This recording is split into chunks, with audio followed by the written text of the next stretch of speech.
દર્શક મિત્રો, ડેલી બોડેલી ન્યૂઝમાં આપનું હાર્દિક સ્વાગત કરું છું. મયુદ્દીન ખત્રી.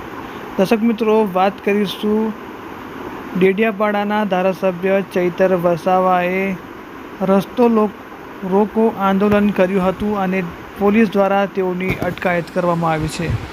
શું છે સમગ્ર ઘટનાની વિગત? તો વિગતવાર વાત કરીએ તો ગુજરાતના અનેક વિસ્તારોમાં ખડતર રસ્તાઓના કારણે સમગ્ર ગુજરાતની પ્રજા છે તે ત્રાહિમામ પોકારી ઉઠી છે.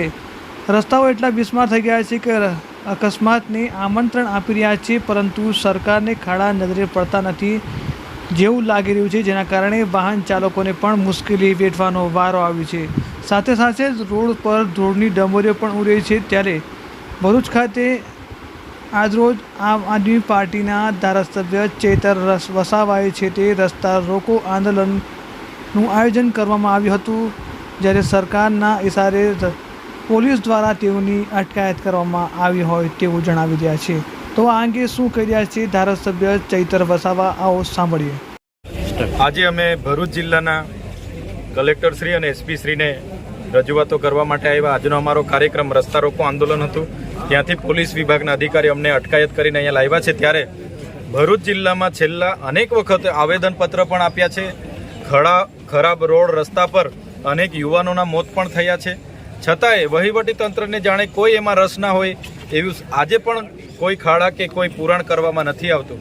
ત્યારે એક બાજુ road tax, RTO tax, toll tax જેવા અનેક ટેક્સો, જીએસટી વગેરે ઉઘરાવવામાં આવે છે, અને જ્યારે સુવિધાના નામે મીંડું છે ત્યારે ભરૂચની જનતા આજે ત્રાહિમામ પોકારી રહી છે. ત્યારે એ દહેજનો રોડ હોય, અંકલેશ્વર વાલિયા નેત્રંગનો રોડ હોય, ભરૂચ સ્ટેચ્યુ ઓફ યુનિટી ઝઘડિયાનો રોડ હોય, તમામ રોડોમાં દિન 7માં તાત્કાલિક ધોરણે ખાડા પૂરવામાં આવે અને રિફેસિંગ કરવામાં આવે એવી અમારી માગણી છે. જો દિન 7માં એવું નહીં કરશે તો ફરી પણ રસ્તા રોકો આંદોલન અમારે કરવા પડશે.